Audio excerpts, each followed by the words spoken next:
Hello guys, how are we doing? If you are struggling to win hard points on 6-star or want to try and win by further, this is going to be the video for you. Today we're going to be going through the exact way you should be approaching each hill and how you should tactically play and make sure that you're manipulating spawns better and ensuring that you've captured every part of the map so the enemy doesn't leak through. Obviously these setups work best as a 4-man, however, there are so many things you can use from this video that I use myself when I'm playing as a solo, duo, or even trio queuer, and you can't quite get that 4-stack. So I'm going to assume the role of the blue team initially here, who spawn the more beneficial side or the P2 side of the map. So the initial steps I want to see, the initial runners I want to see is to have someone sat on the pool side over here on the right, and their main role here is to, watch the pool. They can either use an AR or the sub, it doesn't really matter. Personally, I prefer the AR in this position, and from here, they're literally ensuring that no one can run from the red spawn up to the pool steps. Now, I've got a little bit of an orange arrow here as a secondary watch, and the only reason I'd have that is if you ever really get a sound cue that someone's dropped in the water. Unless they are a finesse genius, they're always going to make sound. So that's just a little, you're essentially owning the pool area, making sure people can't kind of pool steps. You then have a run off all the way to the left through office and down towards P4. And this play is essentially ensuring that no one can run from the red spawn over towards U, which is this little cut here. But from this position as well, you can see all the way through into their mid cut, ensuring that any spawners off of that route can't get through. Now the next two you have sort of holding middle. Now obviously that'd be an AR player here. The next two you're holding middle. The first one you have is in this gold area here. You can call it top blue or gold. And it's essentially the balcony that looks over P1. Obviously they'll have an AR in this position. And then from here, they'll be looking over towards DJ. And then as a secondary post, they can help pull steps if this player over here requires a little bit of help. The last play we've got, again, takes a very similar route through blue to get to the hill, is player number 5. And this player here essentially has got a sub and they're playing really close quarters, ensuring that people can't, they're not winning gunfights on the hill. They've probably got a sub in their hands. And there's just being that their purpose on the map is to get the hill and, control this general hill area. When I say hill, I mean the hard point, P1 being the first hill. And then from this position, you sort of want to, you don't really want to cross the line. So taking a look at spawns here, this is what we're trying to do here. You do not want to flip from the blue side, because the new hill is in this little square area here, and if you cross over this line, it can manipulate spawns so that the red team end up spawning towards the new hill. So you want to make sure you don't sort of cross that line whatsoever. You'll also see a couple of other things appear on the screen here. This spawn here and this spawn here. These are the secondary spawns to the blue one, and you honestly want to make sure that the most vital player, arguably, on this map at this time is the player on the pool side of the hill, which is this player here. Now what they're doing in this position, they're making sure that the enemy team, they're blocking this area.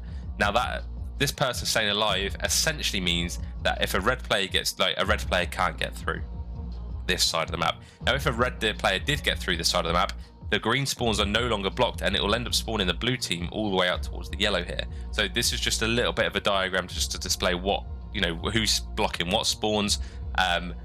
Obviously you got the yellow player here blocking this spawn, but realistically this player is not so much required. Now once you're happy with what you want to do in this position, you then sort of want to take a little bit of a step back and then get to the hill from the blue side. That's pretty much how you do it from the blue side. You want to hold it in this situation, don't push up too far. If you do get 4 players down, it can cause the spawns to be really weird, and then in which case I would send one person back to just block blue in that situation and make sure they haven't flipped. Yeah, that's the blue side. Let's take a little look at how you do it from the red. Now red have actually got a little bit of a better break off to P1 here, just because they can get to a more ideal position first. Now when I say that, I'm talking about the player who's in DJ here, this player right here.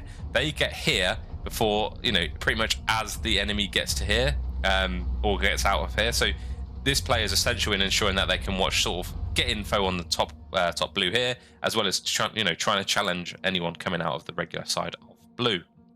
So we sat DJ with an AR beaming through the map. You then got a player pretty much close to them in a very similar setup we saw from the blue side, who's sort of playing this, this close U cut just in case this player dies. But realistically, they're staying on time, making sure their 3 other teammates are doing the hard work for them. Now, I do want to emphasize, when you're red team, you do want to flip essentially when it gets towards the end of the hill, and you want to almost always drive for that better spawn. And obviously the new hill is just here in this area here. So you do want to play for this right hand side of the map as much as you can. Therefore, we have a player who's challenging pool. Instead of pushing up initially, you'd sort of want to wait for the initial challenge. You want to make sure that, you know, because these guys are going to be causing so much havoc middle map, and potentially you've got a player here who might be helping out if they don't see anyone. This player here has just got to ensure that they can't be pinched from the pool steps area. So they're playing this little bit of a nice off angle here, getting damage out for anyone who wants to come up pool stairs. And then we'll see in the next stage, they'll progress up the map. The final player we're going to touch on in this little slide is the player who's, you know, sort of sat on P4. Now, it's fairly unlikely to see anyone on the blue team to run here, unless you watch this guide. But this player is basically ensuring that you're picking up this left-hand side. And as you can see, again, all 3 lanes are accounted for. Now, obviously, if this player doesn't see anything coming from this left-hand side, they can, you know, go into you and watch you a little bit here. But the most vital player, again, is the player this side. Once you get the initial kills here, you'll see the movements of these players if you go back and forth. Once you get these initial kills here, the player from P4 backs up to you and essentially watches the U push throughout this area here. So essentially anyone from the blue team who feels to push left, this player's got it. We then have the players pushed up a little bit more towards the middle side of the map. So you have the player watching the initial cutout of either top blue or bottom blue. You've then got a player sort of sat on time, getting that as much time as they can, and essentially watching the blue bottom push. Now, as I say, the most interesting and the most important player, obviously getting hill times as important, this player here. This player poolside is essentially ensuring, again, they've moved a little bit up the map, they've got a little bit more map progression than they had before. Because remember, they were only pushed up to here, and assuming they win these initial gunfights, they push up a little bit more, and again, they've got a little bit of, they're watching the same thing, they're making sure people can't come up pool steps, but in doing so, by being this far pushed up, they're going to influence spawns even more. So let's say this is working perfectly well, and you get pushed up as so. Now, as I say, if you're solo queuing, you just want to make sure that you're doing one of these things.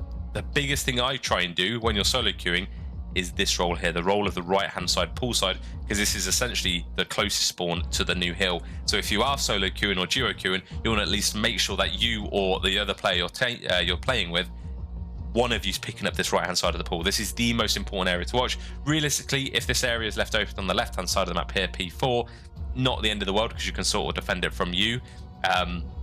Yeah, this player is vital, and we'll see why just here. Now, assuming we get these kills again, assuming we get another few kills down, or we win the gunfights, whatever, this player being here will spawn the blue team all the way over here. Well, you might say, Harrz, what's going on there? That means they're closer to P1. Correct, but it makes it for a far more readable approach to the hill. Coming off of this spawn here, where are they likely to run? Maybe they're probably likely to run you, or they're going to wrap back a little bit and go through mid. But realistically, this play here is vital because they're spawning far away from P2, which is just here. So this player can stay alive here as we're getting kills. They're going to, the enemy team are going to be spawning office, and yeah, they're going to be pretty much stuck here. And if you see my spawn guide, if you've ever spawned here on P1, it essentially means the enemy team are pushed around towards P2. Now again, when you see the opportunity, if you get 4 down and you want to, push through, because realistically you want to get these back spawns here for the new hill, you then want to progress even further up the map and infiltrate the rear hand side of the hill, rear hand side of the map. And essentially you want to leave one player on time, just getting the scrap time, while everyone else rotates to the new spawns at the bottom, just here. So that is P1.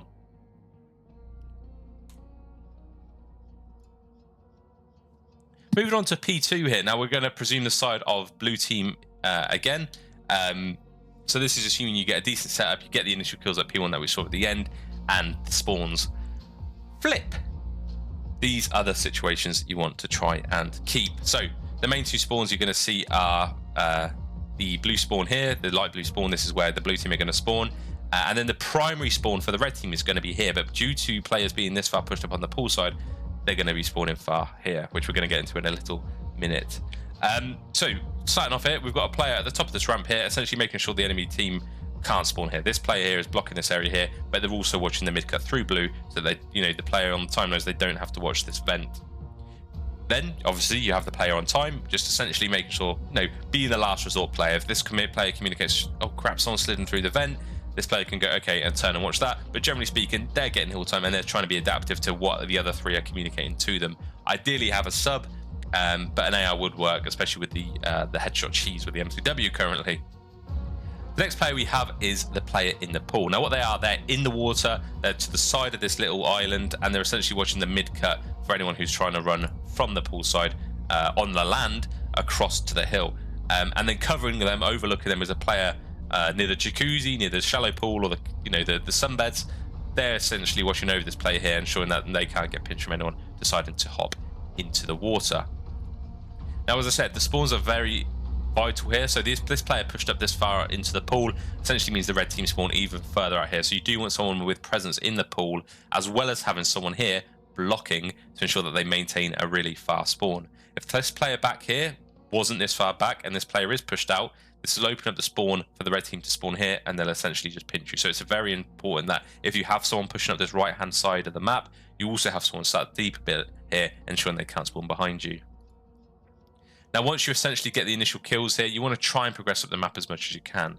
So you're going to see a little bit more of an emphasis towards the new hill, which you'll find just here. And then, so yeah, you've got the person playing pool, challenging up the side stairs.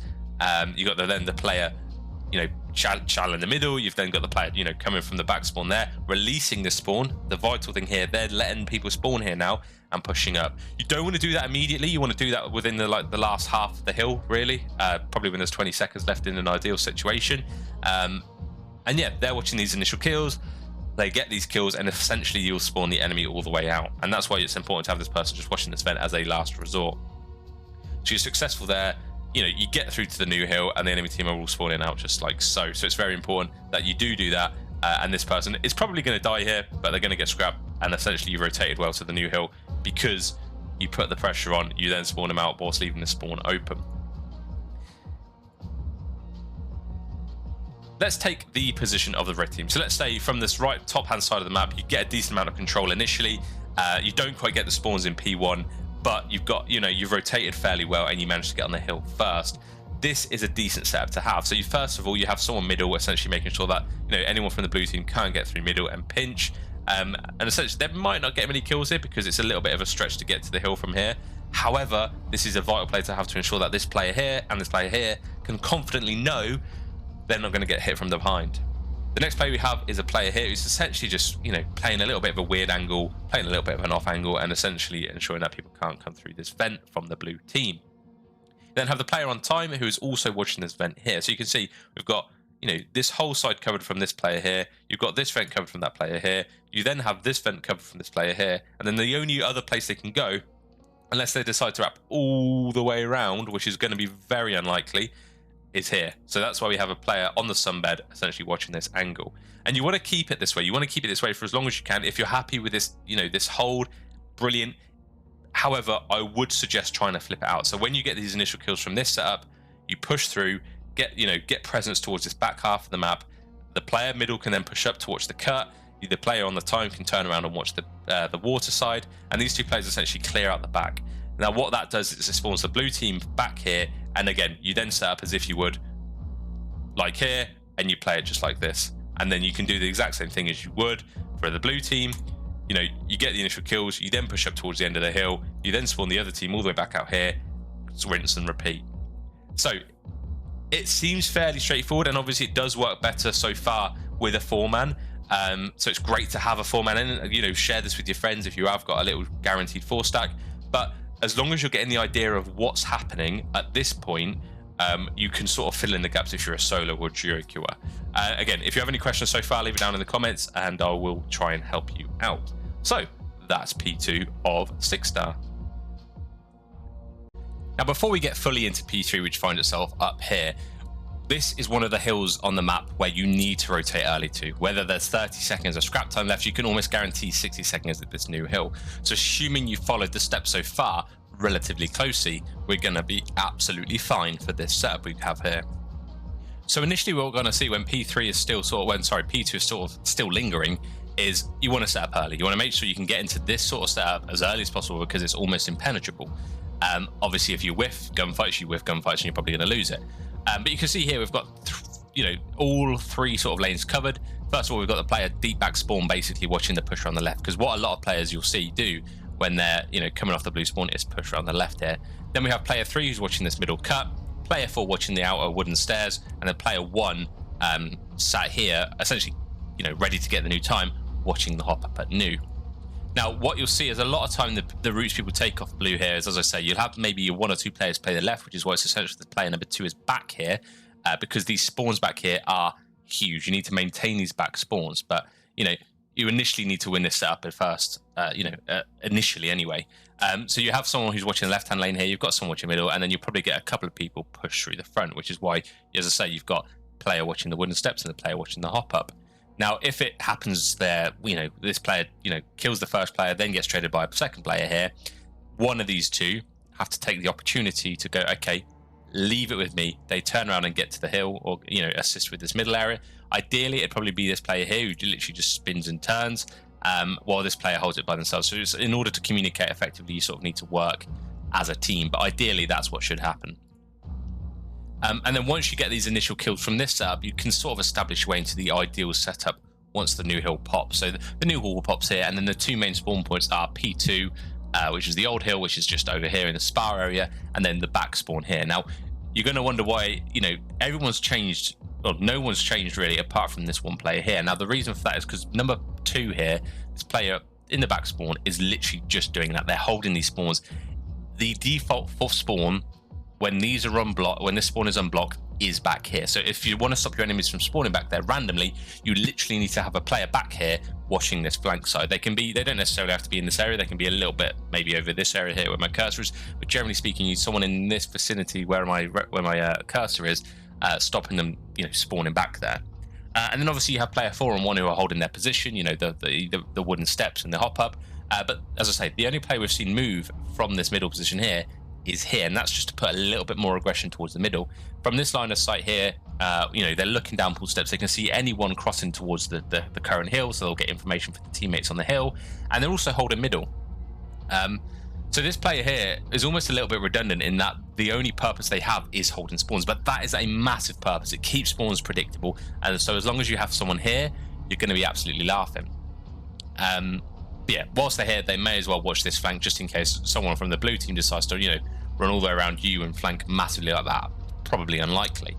Now, let's say, for example, we're in a situation here where, the players on blue have moved up, but a player dies. Now, it's very easy to lose spawns when an initial player dies because it seems to go into chaos, but you've got to treat it like a conveyor belt system, as you would any other hill on any other map. We need to treat it like a conveyor belt system. So the player dies, the player who's, furthest back moves up, and then you move on, and then that player who's then just died takes the spawn. I know that might seem a little bit unclear, but let's take an example here. So let's say this player in the middle of the map dies to this player right here. They'll end up spawning, back here. So let's take a look and see what happens. But what happens now is the player who was originally watching the spawn then needs to pick up where this player had. So they need to pick up whoever's, this player watching the spawn needs to then pick up middle to stop them come through this line of sight. Whilst this player then spawns in and watches the spawn. So you can see you almost switch roles here. This player, number 2, has moved all the way throughout the spawn, and now they're picking up this right-hand side, and now player 3 has spawned there, and it's their duty to make sure that, the spawns don't flip. So you've got to be really adaptable and communicate effectively to make sure that happens. But if you are solo or duo queuing, make sure you're watching the minimap and reading the minimap to know that you need to fill the gap. Can't emphasize it enough, you need to fill the gap. As I say, conveyor belt system. The player furthest up dies, the next player pushes through, the next player pushes through, and the next player pushes through, and then the player who died spawns back and takes the deepest position in the setup. And then once you get sort of towards the end of the hill and you're ready to rotate from this side, ideally, this is the position you do. So you have, a couple people rotate early. Again, the move to P4 over here is such an pivotal hill. It's a 60-second hill just like this one is. So an early rotation here, you want to rotate 30 seconds here, and yeah, you want to keep up the pressure towards this side of the map. So you've got a couple people taking up the stance here. The initial player on the time here sits on the head glitch, watching their side. Player 2's coming off spawn, so they should hopefully help the player on the point here. But it's important to hold the middle here. The middle P1 area here is essential to hold. So this player number 4 is picking up this area because realistically, when the blue team is spawning here, there's going to be a lot of traffic flowing through middle towards you. So it's essentially this player stays alive, really, or at least gets 1 kill in order to help the team out. And then obviously you have the player getting scrapped, but it's essentially rotate early to P4, using this line of sight here, using this long alley here to get there safely as early as possible. Now, let's say from the blue team's perspective, you're struggling to get this hill. Let's say it gets towards the end of P3, P4 hasn't quite popped up yet, but you know the enemy team have already rotated to get the perfect setup. So you'll see here the red arrows are pretty much where I put them before for the good setup. But the easiest way to break this, and as I say, you want to really play for these back spawns. These back spawns are so ideal, and you'll see here just how easy this route is. I don't know why this has appeared. You'll just see how easy, like, you know, even if you're getting an even amount of kills, this spawn here is simply closer, so it's going to be a much easier route to the hill every time you respawn, whereas the players that are spawning here, you know, it's going to take them that extra 50% longer to get to the hill, maybe even double the time to get to the hill. So it's actually so important to have these back spawns, which is why I would suggest having a few players, 2, maybe more, push this back spawn. A trophy system can only, you know, detect or stop 2 throwables. So, you know, with 2 people here, throw a stun, throw a nade, throw a stun, throw a nade. One of the nades is going to hit. You've got to trade each other out here, but guarantee these back spawns before you progress up the map. These 2 players, realistically, they just want to keep the people busy. This player here can, you know, try and find a gap through the middle or help on the left. But there's probably going to be someone here watching, so they're probably going to die. But if they die whilst this person, you know, and you kill this person, this blue teammate, sorry, is going to spawn back here ready for the new hill to pop. But this player here, realistically, there's going to be a couple people sat on the new hill, you know, prepping for the jump up and the wooden stairs. This player here really needs to be, you know, playing difficult, throwing shoulders, trying to play their life, being a distraction to the people on the hill, so that they feel like they urgently need to make sure they stay on the time, and that you know, the emphasis of their playstyles don't find themselves elsewhere. They need to have enough of a distraction between them to maintain this position in order for this break to work. And then in an ideal situation, obviously, what you would do then, from here, you get these kills, you break the hill, and then, you know, you'd set up as you would have as you were the red team initially. Someone watching the flank, someone watching, you know, middle, blah, blah, blah, blah, in this position. But let's say that doesn't quite happen. Let's say you can't quite get into that back spawn and you're happy with them spawning there. A great setup you can have from this position, knowing that they're going to keep spawning here, is you have someone. First of all, this player's coming off spawn. They're essentially making sure these players can't get pinched by anyone who decides to run through middle. So they can be anywhere here, really. I'm not going to, you know, be critical about where they are here, but realistically, they need to make sure that they can be anywhere in this pool area to make sure these players don't get flanked. Additionally, you'll have a player, you know, lying down behind the bar, watching the cut through the back cut. You can have another player hop up doing the exact same. And then the player who's sat on the sofas, there's a little sneaky spot which you'll see a screenshot of, enabling them to see through this line of sight here. And you can see from this diagram that every area is actually covered, which is perfect. Obviously, if this player here says, "Oh shit, there's 3 people coming through my, you know, this area here," this player can then turn their attention to this area over the through this like middle cut, and then this player can be the last one to, you know, pick up there. But as essentially, you need to communicate effectively to make sure you are, you know what's happening. But ensuring people don't get pinched is massive. And then again, you really want to rotate to the new hill as early as possible. There isn't a better side for the new hill, but moving on to P4 here, sorry for the awful transition. Moving on to the new hill here, we're going to assume that the red team who are spawning up here at the end of P3 have the decent rotation here. But as I say, whether you're spawning P2 or back here, you need to make sure that you're rotating to this hill early because it's a 60-second hill. So let's say you were spawning at the back of P3 here and you rotate to the new hill early. The spawns essentially are going to be almost the same, although the blue spawn ends up being right back here. But the perfect setup for here is you have, first of all, player number 3, you know, watching the wide flank all the way around, but also blocking this red spawn back here, making sure that the enemy don't flip because you want it to be predictable. You then have the player getting time who's, you know, on the statue watching you. You can do it from multiple head glitches around the statue, but, you know, whatever works for you is great. I like being on top of the statue personally initially because it's a little bit of an off angle. People don't expect it. But again, yeah, then you can, you know, change from one position to the other. Essentially, you just want to make sure that you own this middle cut. Then you have the 2 really pushed up players. You have someone sat on the stairs in office on like the little railings, looking through this double door. And then you have a player bottom of the waterfall, essentially making sure that people can't jump down that way. So yeah, best setups for me are those. Now, what you'll see in this position is that these players, this player in office and the player bottom waterfall, actually blocks this close spawn and ensures that the enemy from the blue team spawns all the way out yellow. Now, be careful that if you end up pushing these areas here, if you end up pushing this bottom office, top office area, and your player, you don't have a teammate, you know, blocking the spawn back here, the spawns will simply flip. So you want to try your hardest to make sure that don't push up unless you've got someone blocking the spawn, otherwise it will lead to a little bit of unpredictability, which means the gunfights are going to be harder and it's going to be a little bit harder to read. So yeah, perfect setup for the, you know, the P3 spawning team is that. Now let's say you were on the, you know, you're the P2 spawners going into P3 and you're like, okay, you know what, give up on P3 because red team have got such a decent hold up the top here, let's just rotate early. Now this is a potentially more disgusting trap than the original one we just saw from the red team. First of all, we have a player on time, sat on this unbelievable heady, watching long. They shouldn't lose a gunfight there. It's the best heady in the game. You can make it as tight of a heady as you want because you can strafe left and right and make sure that, you know, the slope guarantees you a kill. You've then got a couple of players in the middle. First of all, you have a guy top gold, essentially making sure that they can't push through DJ to kill the player who's pull stairs. Now, the player pull stairs is watching the entire cross to you, and anyone who decides to run through middle to get to the new hill, they will die from this player, which is why it's essential this player is here to help.